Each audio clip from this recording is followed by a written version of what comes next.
Titanic के अवशेषों को अपनी आंखों से देखने के लिए समुद्र की गहराई में 4000 मीटर तक डुबकी लगाना कुछ ऐसा है जो अब तक बहुत कम लोगों ने किया है। अमेरिकी तटरक्षक ने इस बात की पुष्टि कर दी कि पनडुब्बी उत्तरी अटलांटिक की गहराई में हुए विनाशकारी विस्फोट के बाद खत्म हो गया है और इसमें सवार किसी भी व्यक्ति की जान नहीं बच सकी है। 2 साल पहले मैक्सिकन अभिनेता एलन एस्त्रादा को टाइटैनिक दिखाने वाली इस पनडुब्बी ने अपनी तरफ आकर्षित किया था। एलन एस्त्रादा ने बीबीसी से बातचीत में बताया, इस यात्रा में शामिल सभी लोग इस बात से पूरी तरह वाकिफ थे कि हम क्या जोखिम उठा रहे हैं। उन्होंने कहा, मैंने कभी भी असुरक्षित महसूस नहीं किया। मुझे जोखिम के बारे में पूरी तरह से पता था। मुझे पता था कि अगर कुछ हुआ और गहराई में जाकर पनडुब्बी को नुकसान पहुंचता है तो शायद हम नोटिस भी नहीं कर पाते। एलन को समुद्र के भीतर इस तरह की यात्राओं के बारे में कोरोना महामारी के दौरान पता चला था। फिर साल 2021 में जब एलन ने यात्रा के लिए आवेदन किया तो इस दौरान उन्हें 1 करोड़ रुपए, सामान्य से दोगुने का भुगतान किया था। जुलाई 2021 में उनका पहला प्रयास असफल रहा।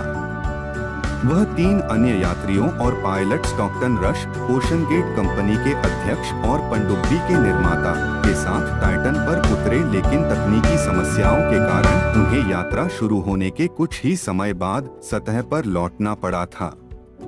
1 साल बाद वह दूसरे चालक दल और यात्रियों के साथ रवाना हुए।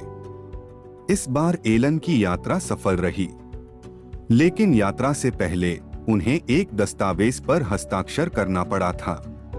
इसमें लिखा था कि अटलांटिक महासागर के तल में टाइटन पनडुब्बी जैसे प्रयोग के दौरान यात्रा में शामिल खतरों के लिए यात्री स्वयं जिम्मेदार हैं। एस्त्रादा कहते हैं, आप उन सभी चीजों को ध्यान से पढ़ते हैं जो हो सकती हैं, लेकिन हवाई जहाज पर चढ़ना भी एक जोखिम है। यह घिसा-पिटा लगता है, लेकिन जीवन एक जोखिम है। लेकिन अंत में जिन लोगों ने इसे सफलतापूर्वक पूरा किया, उनका कहना था कि जोखिम के बदले डूबे हुए टाइटैनिक को देखना सुखद है। उनका कहना है, यह कई कारणों से शानदार है। यह जानते हुए भी कि इतने कम लोग इतनी गहराई तक गए हैं, उस डूबे हुए जहाज को देखना खास है। आपके सामने एक ऐसी तस्वीर है जिसे आप फिल्मों और डॉक्यूमेंट्रीज में कई बार देख चुके हैं। एलन एस्त्रादा बताते हैं कि पनडुब्बी में यात्रा की शुरुआत में ऐसा लगता है कि जैसे कोई रॉकेट लॉन्च हो रहा है। एलन कहते हैं, सच बताऊं तो पनडुब्बी की यात्रा कुछ खास नहीं है। आप एक कैप्सूल के अंदर हैं, जो क्लॉस्ट्रोफोबिया वाले किसी भी व्यक्ति के लिए अकल्पनीय है, लेकिन इससे ज्यादा कुछ नहीं।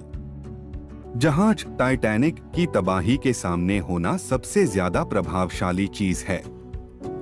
कार्बन फाइबर और टाइटेनियम से बनी पनडुब्बी में चलने फिरने के लिए ज्यादा जगह नहीं है।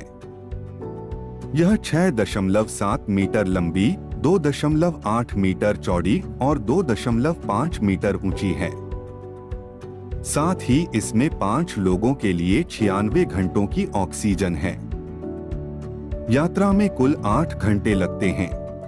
समुद्र में 4000 मीटर जाने के लिए 2 घंटे, टाइटैनिक को देखने के लिए 4 घंटे और फिर वापस आने में 2 घंटे लगते हैं। पनडुब्बी में अंदर रहने के दौरान एलन इसे कंट्रोल करने में सक्षम थे। इसे एक वायरलेस वीडियो गेम कंट्रोलर की तरह दिखने वाले डिवाइस से कंट्रोल किया जाता है। एलन बताते हैं, पनडुब्बी को कंट्रोल करना आसान है। इसे आगे, पीछे, ऊपर और नीचे घुमाया जा सकता है। उस अंधेरी जगह पर कम्युनिकेशन और नेविगेशन सिस्टम की मदद से टाइटैनिक के अवशेषों तक पहुंचना कठिन है।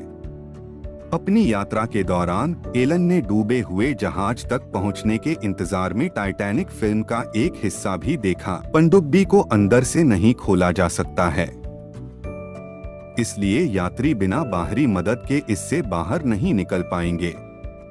एलन का कहना है कि वो जानते हैं कि इस तरह की यात्राएं काफी विवादास्पद होती हैं।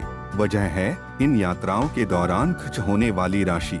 एलन के मुताबिक कुछ लोग इस तरह की यात्राओं को हल्के में लेते हैं, जैसे कि अमीरों के लिए कोई खिलौना हो, लेकिन मेरा मानना है और मैं जिन वैज्ञानिकों से मिला हूँ उनकी माने तो इस तरीके से समुद्र की गहराइयों में खोज जारी रखी जा सकती है, क्योंकि यह कुछ ऐसा है जो बहुत महंगा है।